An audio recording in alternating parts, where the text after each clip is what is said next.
ప్రభునందు ప్రియ పరిశుద్ధ దేవుని కుమారులారా, దేవుని కుమార్తెలారా, యేసుక్రీస్తు నామములో మీ అందరికీ ప్రత్యేక వందనాలు. అలాగే దేవునికి స్తోత్రాలు. ప్రియులరా, ఎలా ఉన్నారు? బాగున్నారు కదా? చాలా సంతోషం. మీ అందరూ బాగున్నారని మేము తెలుస్తున్నాం.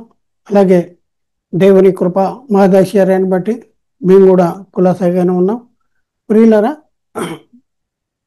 ఒక ప్రత్యేక అంశం ద్వారా మరొకసారి దేవుడు మీ చేరులోనికి నడిపించడానికి మాకు అనుగ్రహించినటువంటి ఈ కృపను బట్టి దేవునికి మరొకసారి కృతజ్ఞతాస్తులు చెల్లిస్తున్నా. దేవునికి స్తోత్రాలు. ప్రియులారా, ఈరోజు మనము బైబిల్ గ్రంథంలో ఒక ప్రత్యేకమైనటువంటి అంశాన్ని నేర్చుకుంటానికి ప్రయత్నం చేద్దాం. ఈరోజు మనం నేర్చుకునే అంశము మనిషి జన్మతః పాపి కాదు అనే అంశంలో ఈ ఎపిసోడ్ నెంబర్ 14, ఎపిసోడ్ 14వ ఎపిసోడ్ని మనం ఈరోజు నేర్చుకుంటానికి ప్రయత్నం చేద్దాం. ఈ ఎపిసోడ్లో మనం నేర్చుకునేది ఏంటంటే, పరిశుద్ధ వివాహం ద్వారా పుట్టిన పిల్లలు పాపులుగా పాపులుగా పుట్టరు. పరిశుద్ధ వివాహం ద్వారా పుట్టిన పిల్లలు పాపులుగా పుట్టరు అనే అంశాన్ని మనం నేర్చుకుంటానికి ప్రయత్నం చేద్దాం. ప్రియులరా, దేవునిచే నియమించబడిన పరిశుద్ధ వివాహం ద్వారా జతపరచబడినటువంటి దంపతుల దాంపత్య జీవితం ద్వారా పుట్టిన పిల్లలు పాపులు కాదు. ఇది ముద్రించుకోవలసినటువంటి అవసరం ఉంది. అంతకంటే ముఖ్యంగా మరియు దేవునిచే నియమించబడినటువంటి పరిశుద్ధ వివాహం ద్వారా జతపరచబడిన దంపతుల దాంపత్య జీవితం ద్వారా పుట్టిన పిల్లలు పాపులుగా పుట్టారని బైబిల్ గ్రంథము చెబుతుంది. దానిని గురించినటువంటి సర్వసత్యాన్ని ఇప్పుడు మనం నేర్చుకుంటానికి ప్రయత్నం చేద్దాం. ప్రియులరా, ఈ సత్యాన్ని తెలుసుకుంటూ ఈ క్రింది విషయాలు ఈరోజు మనం నేర్చుకుంటానికి ప్రయత్నం చేద్దాం. ఏ విషయాలు నేర్చుకోవాలి అనేసి మనం చూసుకుంటే, మొట్టమొదటిగా వివాహము అన్ని విషయముల్లో కూడా ఘనమైనదిగా ఉండాలి. వివాహము అన్ని విషయాల్లో కూడా ఘనమైనదిగా ఉండాలి. అలాగే రెండవ పాయింట్ ఏంటంటే, వివాహ వ్యవస్థ దేవుని సంకల్పంలో ఒక భాగము. వివాహ వ్యవస్థ అనేది దేవుని సంకల్పంలో ఒక భాగము. అలాగే ప్రియులరా, మూడో పాయింట్ మనం చూస్తే, వివాహ వ్యవస్థను దేవుడు నియమించాడు అనేసి ఆ సంగతి కూడా మనం నేర్చుకున్నాం. ఇంకా మరముఖ్యంగా మనం చూస్తే నాలుగో పాయింట్ ఏంటంటే, దేవుడు వారిని ఆశీర్వదించాడట. ఆదాము వల్ల ఆశీర్వదించాడు. ఎట్లా ఆశీర్వదించాడు అంటే, మీరు ఫలించండి, అభివృద్ధి చెందండి, విస్తరించండి, భూమిని నిండించండి, దాన్ని లోపరుచుకోండి అనేసి దేవుడు వారిని ఆశీర్వదించాడు. ఈ సంగతులను మనం నేర్చుకుందాం. పెళ్లి చేసుకున్నట పాపము లేదు అనే సంగతి కూడా బైబిల్లో రాయబడింది. అలాగే గర్భఫలము యెహోవా ఇచ్చు బహుమానము అనే సంగతి కూడా బైబిల్లో రాయబడి ఉంది. ఈ సంగతులన్నీ కూడా ఈరోజు మనం నేర్చుకోవడానికి ప్రయత్నం చేద్దాం. ఇవన్నీ కూడా మనకు ఎందుకు పనికి వస్తున్నాయంటే, మనిషి జన్మతః పాపి కాదు. అలాగే పరిశుద్ధ వివాహం ద్వారా జతపరచబడినటువంటి దంపతుల దాంపత్య జీవితం ద్వారా పుట్టిన పిల్లలు పాపులుగా పుట్టరు అనే సంగతి మనం తెలుసుకుంటానికి వీటన్నింటిని కూడా మనం ఈరోజు పరిశీలన చేద్దాం. వీటన్నింటిని కూడా మనం పరిశీలన చేస్తే చాలా స్పష్టంగా అర్థమవుద్ది. పరిశుద్ధ వివాహం ద్వారా జతపరచబడిన దంపతుల దాంపత్య జీవితం ద్వారా పుట్టిన పిల్లలు పాపులు కాదు అనేది మనకి చాలా స్పష్టంగా అర్థమవుద్ది. ప్రియులరా, మరి మనము ఈ అంశాన్ని నేర్చుకోవలసినటువంటి అవసరం ఏముంది? ఈ అంశాన్ని మనం ఎందుకు నేర్చుకోవాలి? ఇది కూడా మనం ఒక ప్రశ్న వేసుకోవాల్సిన అవసరం ఉంది. ఎందుకంటే నేటి క్రైస్తవ సమాజంలో ఈ అంశాన్ని గురించి అసత్య బోధ జరుగుతూ ఉంది. ఈ అంశాన్ని గురించి ఏం జరుగుతుంది? అసత్య బోధ అనేది జరుగుతూ ఉంది. అయితే ప్రియులరా, మనం పరిశీలన చేస్తే ఈ అంశాన్ని గురించి నేటి క్రైస్తవ సమాజంలో జరుగుతున్నటువంటి అసత్య బోధ ఏంటి? ఏ అసత్య బోధ జరుగుతూ ఉంది? నెంబర్ 1, భార్యాభర్తల కలయిక పాపమని కొందరు చెప్తున్నారు. అలాగే భార్యాభర్తల కలయిక ద్వారా పుట్టిన పిల్లలు పాపులుగా పుడుతున్నారు అనే చెప్పేటటువంటి పరిస్థితి మనం చూస్తూ ఉన్నాం. పాపులుగా పుడుతున్నారు. అలాగే మనం చూస్తే ప్రియులరా, మరి భార్యాభర్తల కలయిక పాపం అని బైబిల్లో ఎక్కడ కూడా లేదు. అలాగే ప్రియులరా, మరి అనేక మంది బైబిల్ చదువుతున్నారు, ప్రతిరోజు కూడా చదువుతున్నారు. కానీ బైబిల్లో రాయబడినటువంటి సత్యాన్ని గ్రహించలేనటువంటి పరిస్థితుల్లో ఉన్నట్లుగా మనకి కనపడుతూ ఉంది. ప్రియులరా, ఈ వివాహము ఈ ఈ ఈ విషయమే బైబిల్ ఏం చెప్తుంది అనేసి మనం పరిశీలన చేస్తే, వివాహము అన్ని విషయాల్లో కూడా ఘనమైనదిగా ఉండాలి అనేసి బైబిల్ చెప్తుంది. వివాహము అన్ని విషయాల్లో కూడా ఘనమైనదిగా ఉండాలని చెప్తుంది. లేఖన భాగాల్ని మనం పరిశీలన చేద్దాం. బైబిల్లో ఎక్కడైనా రాయబడి ఉందా ఈ మాట అనే సంగతి మనం పరిశీలన చేద్దాం. ప్రియులరా, హెబ్రీ పత్రికలో 13వ అధ్యాయంలో ఇక్కడ మనం పరిశీలన చేస్తే, వివాహము అన్ని విషయంలో కూడా ఘనమైనది గాను పానుపు నిష్కల్మషమైనది గాను ఉండవలెను అనేసి అక్కడ రాయబడి ఉంది. వివాహము అన్ని విషయాల్లో ఘనమైనదిగా ఉండాలి అనేసి రాయబడి ఉంది.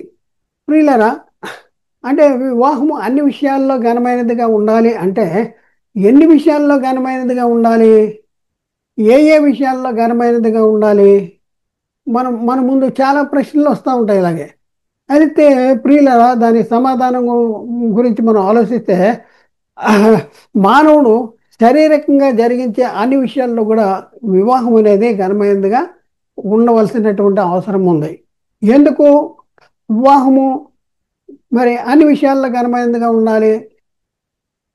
ఏ ఏ విషయాల్లో ఘనమైనదిగా ఉండాలి అనేసి మనం పరిశీలన చేస్తే, రాజకీయ విషయాలు, ఈ లోక సంబంధంగా మానవుడు జరిగిస్తున్నటువంటి కార్యక్రమాలు ఏదైతే ఉన్నాయో, రాజకీయ విషయాలు కానీ, ఆర్థిక విషయాలు కానీ, సాంస్కృతిక విషయాలు కానీ, సాంఘిక విషయాలు కానీ, విద్యా విషయంలోనూ వైద్య విషయంలోనూ అన్నింటికంటే కూడా వివాహం అనేది ఘనమైనది ఘనమైనదిగా ఉండాలి అనేది దేవుడు కోరుకున్నాడు. అన్ని విషయాల్లో ఘనమైనదిగా ఉండాలి. వివాహ వ్యవస్థ అన్ని విషయాల్లో ఘనమైనదిగా ఎందుకు ఉండాలి? ఎందుకు ఉండాలంటే, ఈ వివాహ వ్యవస్థ అనేది మనం అనుకుంటే ఏర్పడింది కాదు. అవును, ఈ వివాహ వ్యవస్థ జగత్తు పునాది వేయబడక మునిపే దేవుడు సంకల్పించిన సంకల్పము నెరవేర్పులో ఒక భాగము.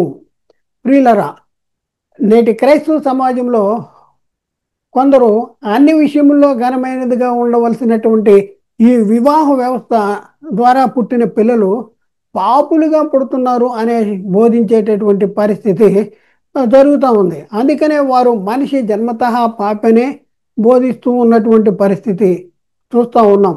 ప్రియులరా, అన్ని విషయంలో ఘనమైనదిగా ఉన్న ఈ వివాహ వ్యవస్థ ద్వారా జతపరచబడిన దంపతుల దాంపత్య జీవితం ద్వారా పుట్టిన పిల్లలు పాపులు కాదు, పాపులు కాదు. ఎందుకంటే ఈ వివాహ వ్యవస్థను దేవుడే నియమించాడు కాబట్టి. ఈ వివాహ వ్యవస్థను ఎవరు నియమించారు?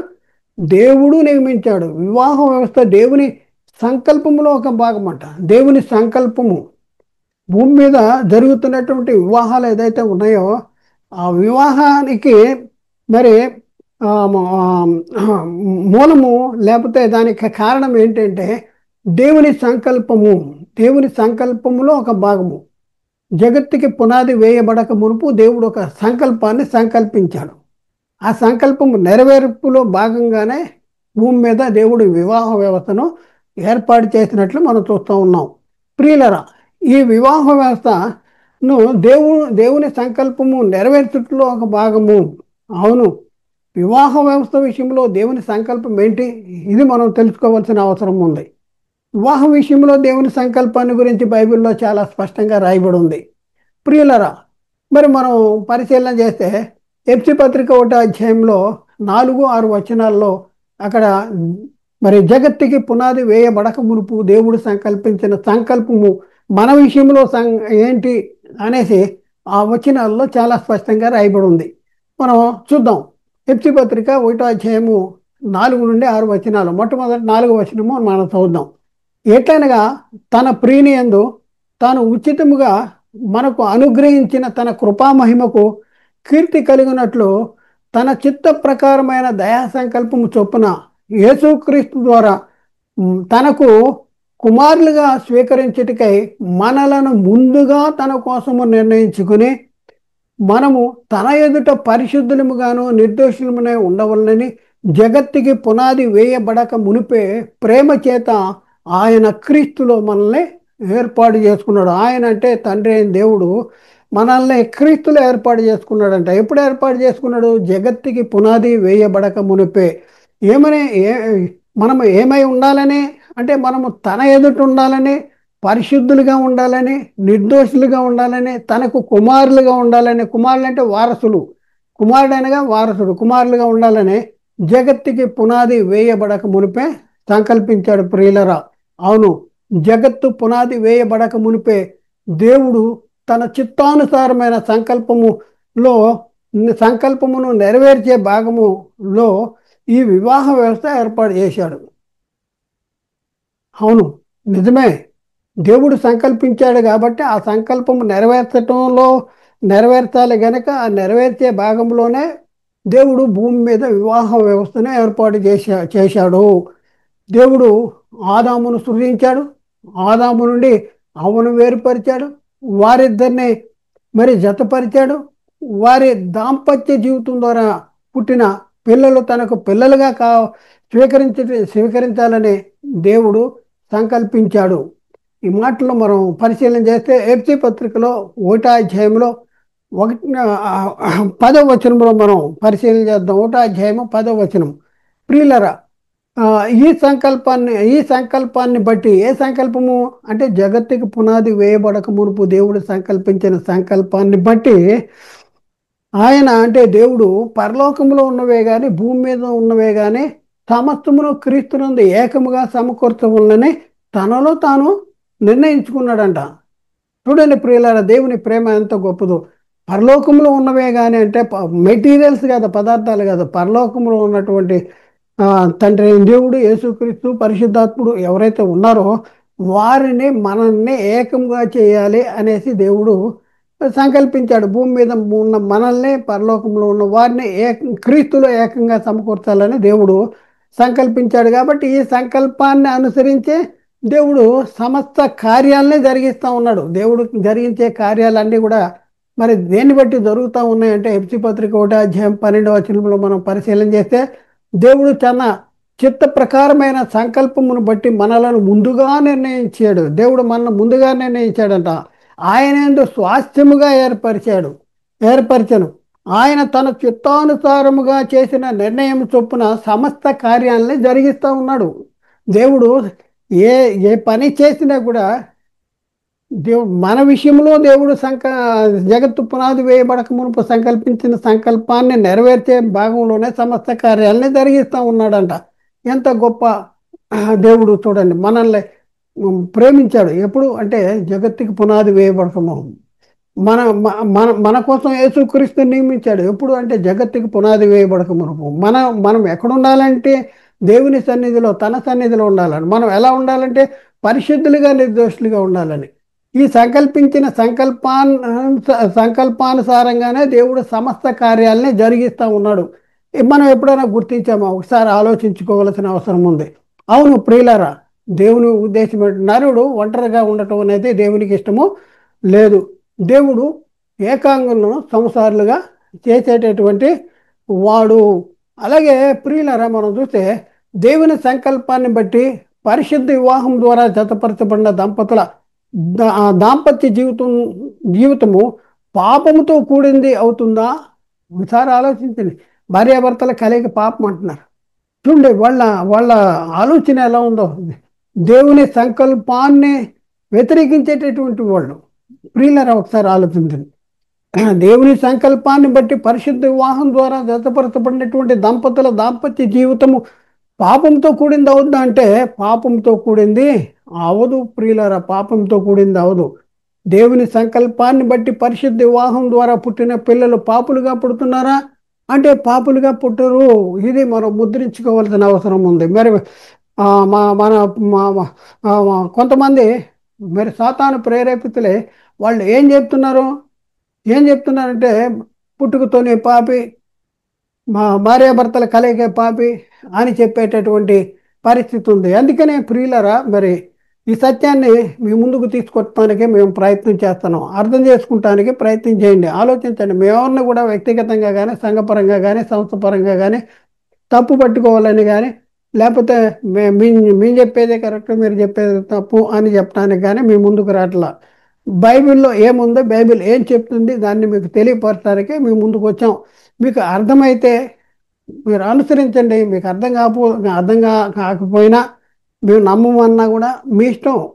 మిమ్మల్ని ఎవరు కూడా బలవంతం చేసేటటువంటి పరిస్థితి లేదు. మేము ఎవరిని బలవంతం చేయం. అలాగే ప్రియులారా, మూడవ పాయింట్ మనం చూస్తే వివాహ వ్యవస్థను దేవుడే నియమించాడు. చూడండి, దేవుడు నియమించాడు, వివాహం సంకల్పించాడు. ఇక్కడ మనం చూస్తే నియమించాడు, దేవుడే నియమించాడంట. వివాహ వ్యవస్థను దేవుడే నియమించాడా, లేక ఆదాములో వాళ్ళిద్దరూ వివాహం చేసుకున్నారా, వాళ్ళిద్దరే చేసేసుకున్నారా, లేకపోతే దేవుడు వివాహం వ్యవస్థను ఏర్పాటు చేశాడా అనేసి మనం క్వశ్చన్ వేసుకుంటే, ప్రశ్న వేసుకుంటే, ఆదాముకు సాటి అయిన సహకారిని కావాలని కోరుకున్నది ఎవరు? దేవుడా? అవును, దేవుడే. దేవుడు ఎందుకు కోరుకున్నాడు? జగత్తుకి పునాది వేయబడక మునుపు సంకల్పించిన సంకల్పము నెరవేర్చడానికే ఆదాముకు సాటి అయిన సహకారిని కావాలని దేవుడు కోరుకున్నాడు. ఇది మనం గుర్తించవలసినటువంటి అవసరం ఉంది. గుర్తించుకోండి ప్రియులరా. వివాహ వ్యవస్థ అనేది ఈ భూమి మీద జరుగుతున్నటువంటి వివాహాలు అన్నీ కూడా మనం పరిశీలన చేస్తే, మా మా మా పాపకి, మా అమ్మాయికి వయసు వచ్చింది, లేకపోతే మా అబ్బాయి చదువైంది, ఉద్యోగం వచ్చేసింది కాబట్టి పెళ్ళిడు వచ్చేసాడు, పెళ్ళిడు వచ్చింది కాబట్టి పెళ్లి చేసేద్దాం అనేసి మనం ఇప్పుడు అనుకుంటున్నాం. అయితే ఈ వివాహ వ్యవస్థకి నాంది పలికింది ఎవరు? ప్రారంభం ఏంటి, ఎక్కడ, ఏంటి, దేనికి జరిగింది, దేనికి భూమి మీద వివాహ వ్యవస్థలు జరిగినాయి? ఇవన్నీ కూడా మనం చూస్తే, జగత్తుకి పునాది వేయబడక మునుపు సంకల్పించిన సంకల్పాన్ని నెరవేర్చడానికే దేవుడు ఆదాముకు సాటి అయిన సహకారిని కావాలనుకున్నాడు. ఆదాముకి దేవుడు సాటి అయిన సహకారిని ఎందుకు కావాలని కోరుకున్నాడు అంటే, జగత్తుకి పునాది వేయబడక మునుపు సంకల్పించిన సంకల్పము. ప్రియులరా, మనం ఆ సంకల్పాన్ని కూడా మనం నేర్చుకున్నాం. అయితే ప్రియులరా, మనం ఆలోచన చేస్తే, ప్రియులరా, ఇంకా మనం చూస్తే వచనాన్ని మనం చూద్దాం ప్రియులరా. ఆదికాండము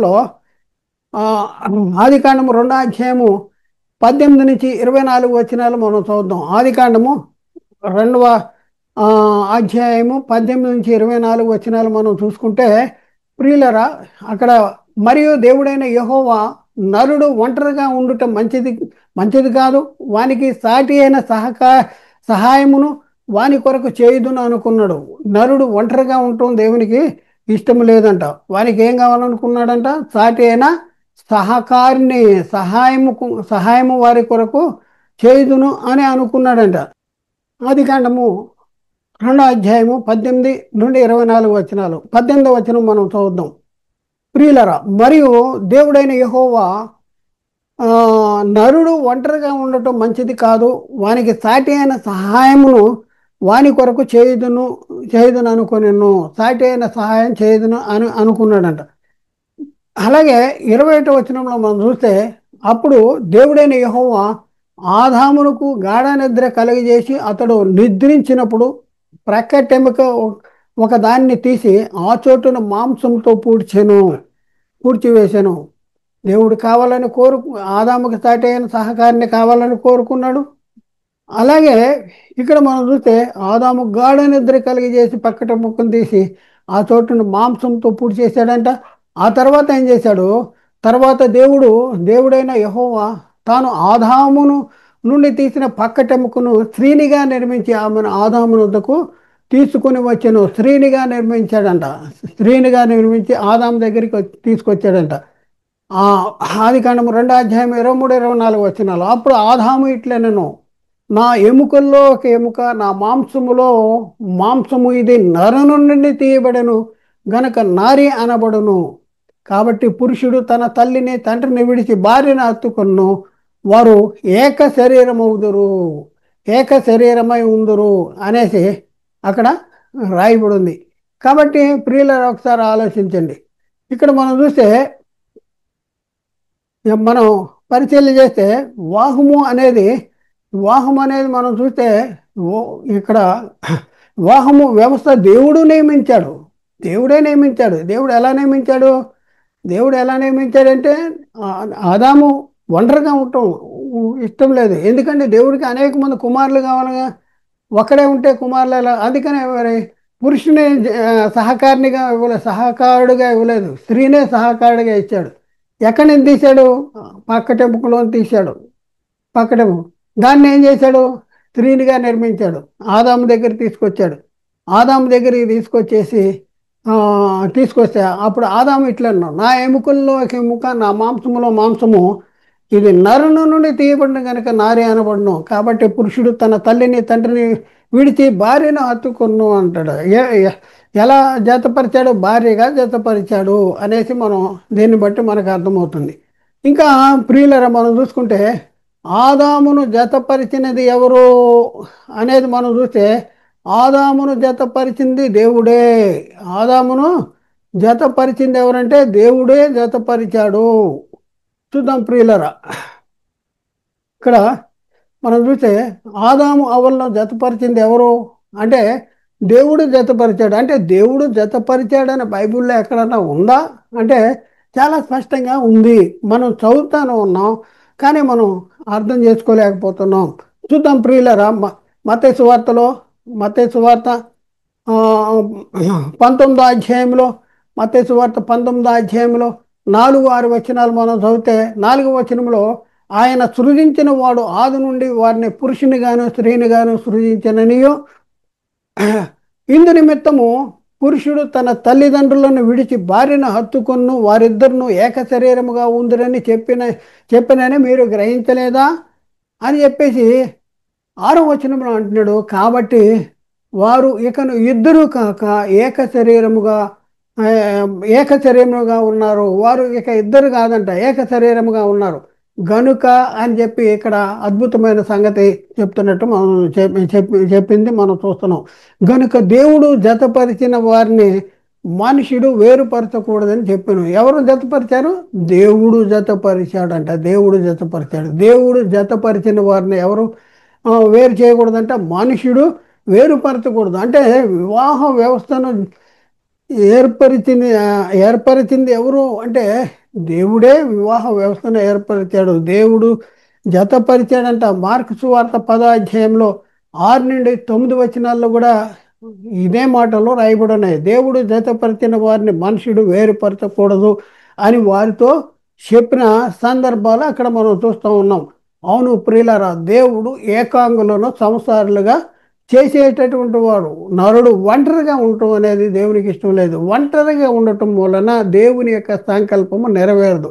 అందుకనే దేవుడు వారిని జతపరిచిన జత జతపరిచాడు.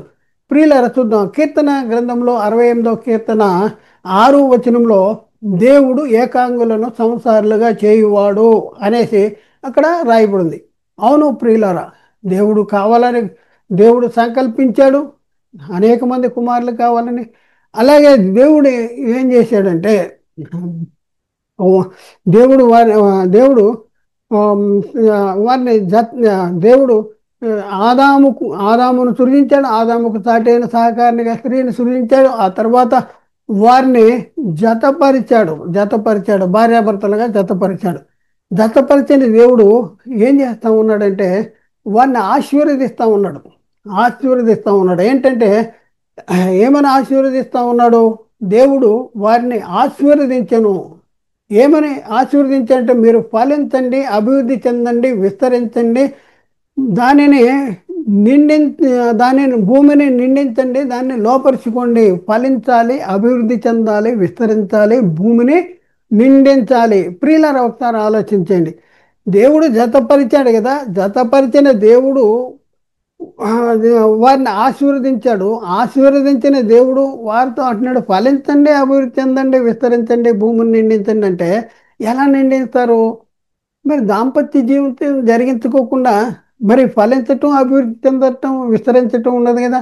మరి అలా అయితే ప్రియులరా, దాంపత్య జీవితమే పాపమని, దాంపత్య జీవితం ద్వారా పుట్టిన పిల్లలు పాపులుగా పుడుతున్నారని ఎందుకు చెప్తున్నారు? ఒకసారి ఆలోచించుకోవాల్సిన అవసరం ఉంది. అంటే దేవుని ప్రణాళికను, దేవుని సంకల్పాన్ని, దేవుని ఆ, సంకల్పానికి వ్యతిరేకమైనటువంటి బోధ జరుగుతుందా అంటే జరుగుతుంది. ఈ బోధ చేసేవాళ్ళు దేవునికి వ్యతిరేకంగా బోధ చేస్తున్నారనేసి రూఢిగా మనం ఆ, చెప్పవచ్చు చెప్పవచ్చు. చూద్దాం ప్రియులరా. మరి వ్యవస్థ ద్వారా వివాహ వ్యవస్థ ద్వారా జతపరచబడిన దంపతుల దాంపత్య జీవితము దేవుని ఆశీర్వాదం అంట. దేవుని ఆశీర్వాదం, వారిని ఆశీర్వదించాడంట. చూడండి, దేవుని ఆశీర్వాదమును తప్పు పట్టుకునేవాడు ఎవడో ఒకసారి ఆలోచించండి. సాతానేనా?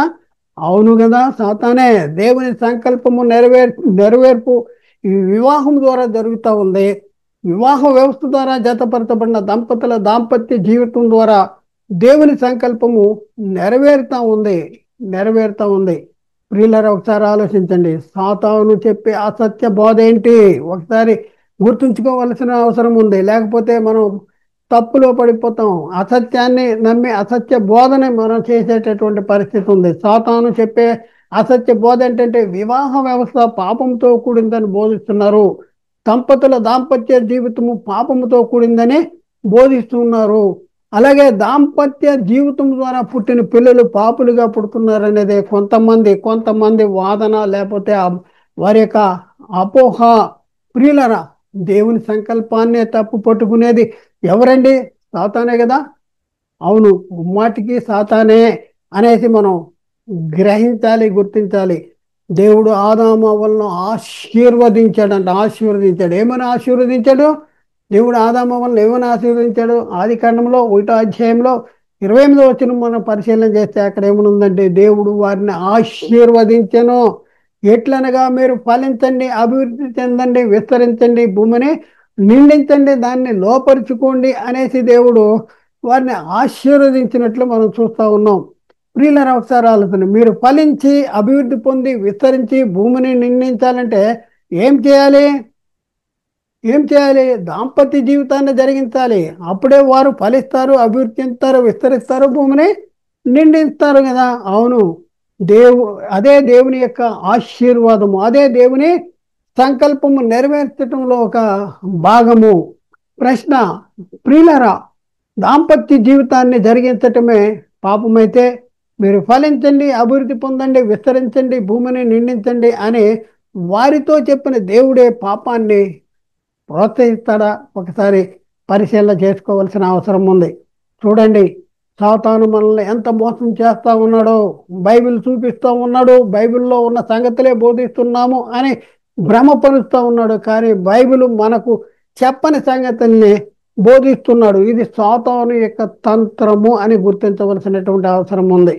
ప్రియులరా, మరి ఇంకా మనం పరిశీలన చేస్తే దేవుడు మరి కొంతమందిని కూడా ఆశీర్వదించినట్లుగా మనం చూస్తున్నాం. నోవాహును అతని కుమారులను కూడా ఆశీర్వదించాడు. ఇదే రీతిగా ఆదాము అవల్ని ఏ రీతిగా అయితే ఆశీర్వదించాడు, అలాగే నోవాహును అతని కుమారులను ఆశీర్వదించాడు. ఏమని ఆశీర్వదించాడు? మీరు ఫలించండి, అభివృద్ధి పొంది భూమిని నిండించండి అనేసి చెప్పినటువంటి సంగతి మనం చూస్తూ ఉన్నాం. ప్రియులరా, నోవాహు కాలం వచ్చేటప్పటికి పాత జనరేషను, నోవాహు కుటుంబం తప్ప మిగిలిన వారందరూ కూడా జల ప్రళయంలో చనిపోయారు. పేతురు రాసిన 2వ పత్రికలో 2వ అధ్యాయంలో 5వ వచనము మనం చూస్తే, మరియు ఆయన పూర్వకాలం ముందు లోకమును విడిచిపెట్టక భక్తిహీనుల సమూహం మీదకి జల ప్రళయమును రప్పించినప్పుడు నీతిని ప్రకటించిన నోవాహును మరి 7గురును కాపాడాను. నోవాహు సంతానము ద్వారా కొంత జనరేషన్ ప్రారంభమవుతుంది. ఆది కాండంలో 9వ అధ్యాయంలో 1వ వచనంలో కూడా మనం చూసుకుంటే, మరియు దేవుడు నోవాహును అతని కుమారులను ఆశీర్వదించి మీరు ఫలించండి, అభివృద్ధి పొందండి, విస్తరించి అభివృద్ధి పొంది భూమిని నిండించుడి అంటాడు. ప్రియులారా, ఆదాము అవ్వలకి ఎలాంటి ఆశీర్వాదం ఇచ్చాడో అలాంటి ఆశీర్వాదాన్నే దేవుడు నోవాహుకు అతని కుమారులకు ఇచ్చినట్లుగా మనం చూస్తూ ఉన్నాం. మరి ఫలించాలి, అభివృద్ధి చెందాలి, విస్తరించాలి. ఇది దేవుని సంకల్పము. ఫలించటం, విస్తరించటం ఇవన్నీ కూడా భార్యాభర్తల కలయిక ద్వారా పుట్టిన పిల్లలు ఎవరికి పిల్లలుగా ఉండాలని దేవుడు కోరుకున్నాడంటే తనకు కుమారులు కావాలనుకోడు. అందుకని వారితో అంటున్నాడు, ఫలించండి, విస్తరించండి, భూమిని నిండించండి, దాన్ని లోపరుచుకోండి అంటాడు. మరి ఫలించటం, మరి ఫలించాలి అని అంటే ఏం జరగాలి అంటే దాంపత్య జీవితం జరగాలి, భార్యాభర్తల కలయిక జరగాలి. ఆ భార్యాభర్తల కలయికే పాపము. భార్యాభర్తల కలయిక పాపమైతే ఆ పాపముతో పుట్టిన పిల్లలు పాపులుగానే పుడుతున్నారు అనేసి ఎందుకు చెప్తున్నారు ఒకసారి అది సత్యమా అంటే సత్యం కాదు. అలాగే ప్రియులరా, మనం పరిశీలన చేస్తే ఆది కాండంలో 9వ అధ్యాయం 7వ వచనంలో కూడా మనం చూస్తే, మీరు ఫలించండి, అభివృద్ధిని ఉందండి, భూమి మీద సమృద్ధిగా సంతానాన్ని కని విస్తరించడని వారితో చెప్పినట్లుగా మనం చూస్తూ ఉన్నాం. అలాగే ప్రియులరా, మరి వివాహ వ్యవస్థను ఏర్పాటు చేసిందే దేవుడు, జతపరిచినదే దేవుడు. మరి అలాంటి పరిస్థితుల్లో పెళ్లి చేసుకునటం అనేది పాపం అవుద్దా అనేది మన ముందున్నటువంటి ప్రశ్న. బైబిల్ ఏం చెప్తుందంటే పెళ్లి చేసుకున్నటలో పాపము లేదు అనేసి బైబిల్ చెప్తా ఉంది. పెళ్లి చేసుకునేను పాపము లేదు. దేవుడే వివాహ వ్యవస్థను ఏర్పాటు చేశాడు కాబట్టి వివాహము చేసుకున్నట పాపము కాదు అనేసి బైబిల్ చెప్తా ఉంది. అపోస్తలుడైన పౌలు 1 కొరింథీ పత్రిక 7వ అధ్యాయం 28వ వచనంలో అక్కడ చెప్తా ఉన్నాడు ఏంటంటే, ఆయనను నీవు పెళ్లి చేసుకున్నను పాపము లేదు, కన్యక పెళ్లి చేసుకున్నను ఆమెకు పాపము లేదు. అయితే అట్టి వారికి శరీర సంబంధమైన శ్రమలు కలుగును, అవి మీకు కలగకుండా ఉన్నని నేను చెప్తున్నా అంటాడు. అలాగే పౌలు కొరింథీకి రాసిన 1 పత్రిక 7వ అధ్యాయంలో 38వ వచనంలో కూడా 38వ వచనంలో కూడా ఇదే సంగతి రాసిన పరిస్థితి మనం చూస్తూ ఉన్నాం.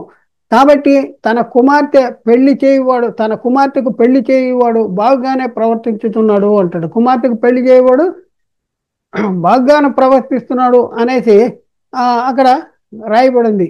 అలాగే ప్రియులరా, పౌలు కొరింథీకి రాసిన 1 పత్రిక 7వ అధ్యాయం 36వ వచనంలో కూడా 36వ వచనంలో, అయితే ఒకని కుమార్తె ఈడు మించిపోయిన ఎడల ఆమెకు వివాహము చేయవలసి వచ్చిన ఎడల ఆమె వివాహము చేయకపోవుట యోగ్యమైనది కాదని ఒకడు తలంచిన ఎడల అతడు తన ఇష్టము చొప్పున పెళ్లి చేయవచ్చును, అందులో పాపము లేదు. ఆమె పెళ్లి చేసుకునవచ్చును, పెళ్లి చేసుకోవచ్చు అంటాడు. పెళ్లి చేసుకోవచ్చు. వివాహ వ్యవస్థను ఏర్పాటు చేసిందే దేవుడు. దేవుడు వారిని ఆశీర్వదించాడు, ఫలించండి, అభివృద్ధి చెందండి అంటే దాంపత్య జీవితము జరిగించటం ద్వారా పిల్లలు పుడతారని, ఆ పుట్టిన పిల్లలు నాకు పిల్లలుగా మీరు పెంచాలని దేవుని యొక్క సంకల్పం. అయితే మరి వివాహము చేసుకుంటాం పాపము, మేము వివాహం చేసుకోలేదు కనుక మేము పరిశుద్ధులము అనుకునే వాళ్ళు కొంతమంది మరి క్రైస్తవ సమాజంలో మరి కొంతమందిని మనం చూస్తూ ఉన్నాం. మేము వివాహాలు చేసుకోలేదు, చాలామంది వివాహాలు చేసుకునేటువంటి పరిస్థితి మనం చూస్తూ ఉన్నాం. ఎందుకు వివాహం చేసుకోలేదు అనేసి వాళ్ళు అనుకుంటున్నారంటే మేము పరిశుద్ధులుగా ఉండాలి అంటాడు. పరిశుద్ధులు అంటే వివాహము చేసుకుంటాం అనేది దేవుని ఎదుటి పరిశుద్ధమా అంటే కాదు. కాదు, వివాహం చేసుకుంటూ పాపము లేదు అంటాడు. వివాహం చేసుకుంటూ పాపము లేదు.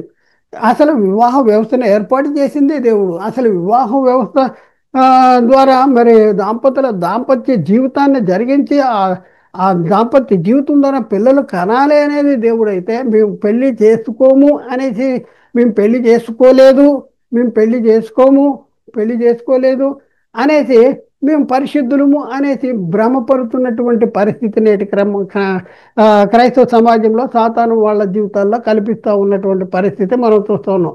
కేవలము పెళ్లి చేసుకోకపోవటం వల్లనే మేము పరిశుద్ధులము అనేటటువంటి పరిస్థితి చాలా మందిలో క్రైస్తవ సమాజంలో కొంతమందిని మనం చూస్తూ ఉన్నాం. ప్రియులరా, ఇంకా మనం చూస్తే పౌలు తిమోతికి రాసిన 1 పత్రిక 5వ అధ్యాయము 14వ వచనంలో అక్కడ ఏమని రాయబడి ఉందంటే, కాబట్టి యవ్వన స్త్రీలు వివాహం చేసుకుని, అంటే యవ్వన స్త్రీలు ఏం చేయాలంటే వివాహం చేసుకుని పిల్లల్ని కని గృహపాలన జరిగించుతూ నిందించుటకు విరోధికి అవకాశం ఇవ్వకుండా వలనని కోరుతున్నాను అంటాడు.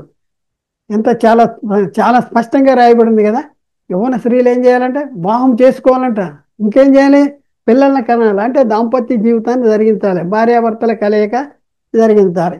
ఆ కలయిక ద్వారా ఏం ఏం చేయాలంటే పిల్లల్ని కనాలి. పిల్లల్ని కానీ గృహపాలన జరిగించుతూ నిందించు వారికి నిందించుటకు విరోధికి అవకాశం ఇవ్వద్దు అనేసి అక్కడ చెప్తా ఉన్నాడు. అలాగే ప్రియులరా, పౌలు తిమోతికి రాసిన మొదటి పత్రిక 4వ అధ్యాయంలో 3వ వచనంలో కూడా ఇదే ఆ, అభిప్రాయాన్ని వ్యక్తపరిచినట్లు మనం చూస్తూ ఉన్నాం. ఇదే అభిప్రాయాన్ని వ్యక్తపరిచాడు ఆయన.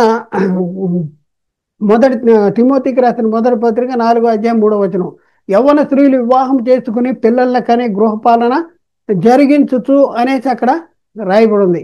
ఇకపోతే ప్రియుల 6 పాయింట్ మనం చూస్తే గర్భఫలము యెహోవా ఇచ్చు బహుమానము అనేది బైబిల్లో రాయబడి ఉంది. గర్భఫలము యెహోవా ఇచ్చు బహుమానం ఎక్కడుందన్నమాట అంటే కీర్తన గ్రంథము 127:3-4 వచనాల్లో మనం చూస్తే అక్కడ ఏ రీతిగా రాయబడింది, కుమారులు యెహోవా అనుగ్రహించు స్వాస్థ్యము, గర్భఫలము ఆయన ఇచ్చు బహుమానమే. యవ్వన కాలం ముందు పుట్టిన కుమారులు బలవంతుని చేతిలో బాణముల వంటి వారు అనేసి.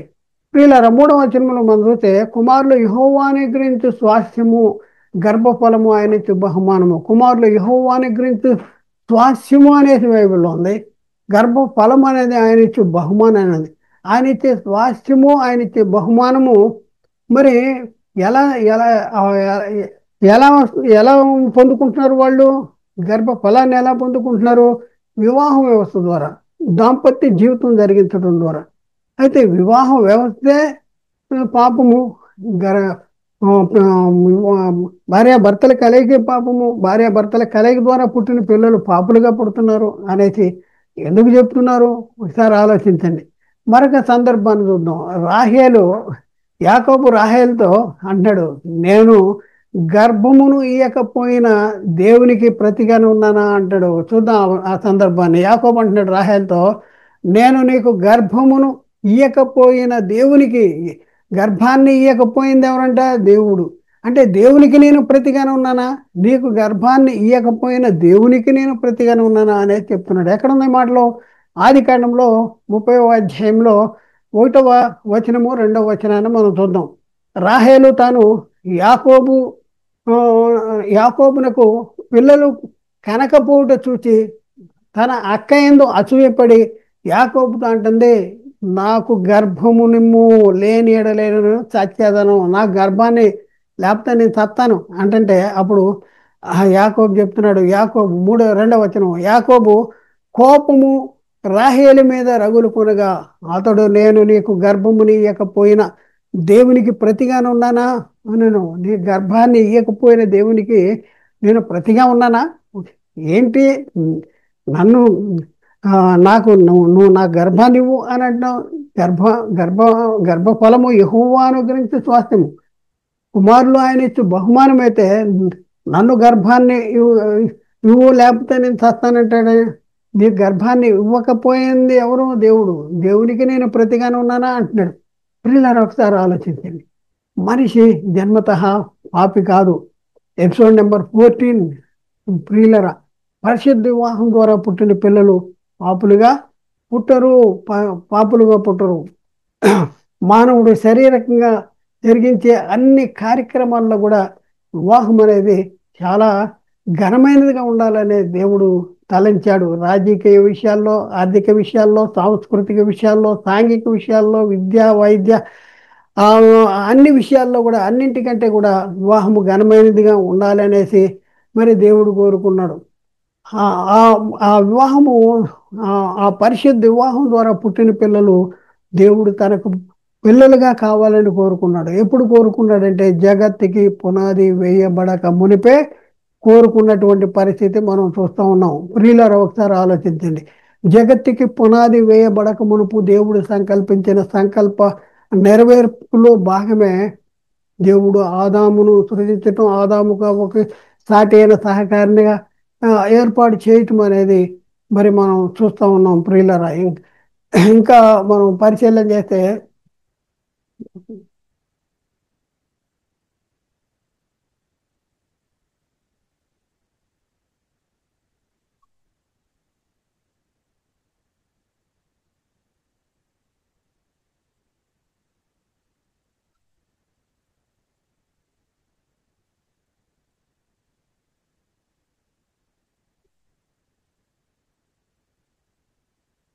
అందుకనే దేవుని సంకల్పము అంటే వివాహం అనేది అన్ని విషయాల్లో ఘనమైనదిగా ఉండాలని దేవుడు కోరుకున్నాడు. ఎందుకు కోరుకున్నాడు అంటే కోరుకున్న దేవుడు ఏం చేశాడంటే వివాహ వ్యవస్థ ఏర్పాటు చేశాడు. ఈ వివాహ వ్యవస్థ అనేది ఎవరి సంకల్పంలో ఒక భాగము అంటే వివాహ వ్యవస్థ అనేది దేవుని సంకల్పంలో ఒక భాగము.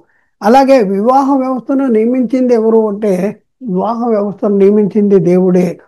వివాహ వ్యవస్థను నియమించిన దేవుడు వారిని దాంపత్య జీవితాన్ని జరిగించమంటున్నాడు. అంటే ఏం చెప్పాడు వారికి? వారిని ఆశీర్వదించాడు. ఎట్లనగా మీరు ఫలించండి, అభివృద్ధి చెందండి, విస్తరించండి, భూమిని నిండించండి అన్నాడు.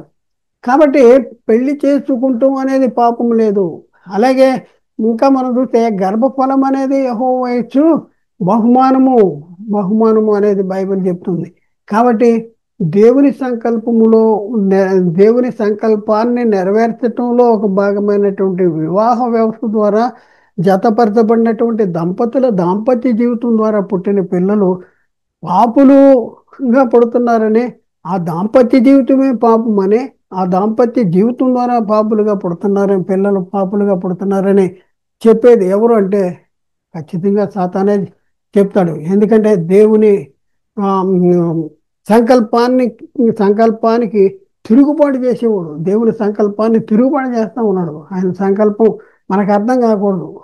వీళ్ళరా ఒకసారి ఆలోచించండి, ఎలా ఉన్నాం మనం? మనం ఏమి నమ్ముతున్నాం? చాలా స్పష్టంగా ఈరోజు మనం నేర్చుకున్నాం. మరి ఈ ఈ రోజు నుంచి కూడా మనం మనిషి జన్మతః పాపి కాదు. వివాహ వ్యవస్థ అనేది పాపంతో కూడింది కాదు. వివాహ వ్యవస్థ ద్వారా జతపరచబడిన దంపతుల దాంపత్య జీవితం ద్వారా పుట్టిన పిల్లలు పాపులు కాదు అనేసి మనం చాలా స్పష్టంగా నేర్చుకున్నాం. ఈ రోజు నుంచి మరి దాన్ని మనం ఆ, ఇంతకు మునుపు మనం అసత్యంలో ఉన్నా కూడా ఇప్పుడు ప్రకటించబడినటువంటి ఈ బోధను బట్టి మనము సర్వసత్యంలోనికి నడిపించబడదాము. ఆ రీతిగా ప్రియులరా దేవుడు మనలో తన వాక్యాన్ని నాటి ఆ వాక్యం ద్వారా మన జీవితాల్లో కార్యసిద్ధి కలగజేయాలనేటువంటి కోరిక మరి ఆలోచన నేను కలిగి ఉన్నాను. కాబట్టి దేవుడు అలాంటి ఆమ్, క- అలాంటి మార్పు ఈ వాక్యము విన్న వారిలో అనేక సర్వ సత్యాన్ని గ్రహించగలిగేటటువంటి మార్పును దేవుడు వారి జీవితాల్లో కలిగించాలని నేను కోరుకుంటున్నాను. ప్రియులరా, మేము ప్రకటించేటటువంటి ప్రతి ప్రసంగం కూడా యూట్యూబ్లో అప్లోడ్ చేయబడుతుంది. యూట్యూబ్లో మాకు 4 ఛానల్స్ ఉన్నాయి. యునైటెడ్ బైబిల్ అకాడమీ అనేది ఒక ఛానల్ ఉంది. అలాగే సత్య వార్త ప్రతిధ్వని అనేది మరొక ఛానల్ ఉంది. అలాగే ఎన్ఆర్ఆర్ బైబిల్ క్లాసెస్ అనేది మరొక ఛానల్ ఉంది. అలాగే యూబిఏ ఆన్లైన్ బైబిల్, యూబిఏ ఆన్లైన్ బైబిల్ అనేసి మరొక ఆ, ఛానల్ ఉంది. వీళ్ళరా మరి ఈ ఛానల్ని సబ్స్క్రైబ్ చేసుకోండి. అలాగే ఈ వాక్యాన్ని లైక్ చేయండి. మరి ముఖ్యంగా ఈ వాక్యాన్ని అనేక మందికి షేర్ చేయండి. ప్రియులరా, మరి మీరు కూడా మేము చేసే ఈ పరిచర్యలో పాలిభాగస్తులు కావాలంటే మేము చేసే ఈ పరిచర్య గురించి మీ అనుదిన ప్రార్థనలో జ్ఞాపకం చేసుకోండి. అలా జ్ఞాపకం చేసుకోవటం ద్వారా మీరు కూడా మేము చేసే ఈ పరిచర్యలో పాలిభాగస్తులు కాగలరు. దేవుడు మిమ్మల్ని దీవించి ఆశీర్వదించును గాక. ఆమేన్. అందరికీ వందనాలు. అలాగే దేవునికి స్తోత్రాలు.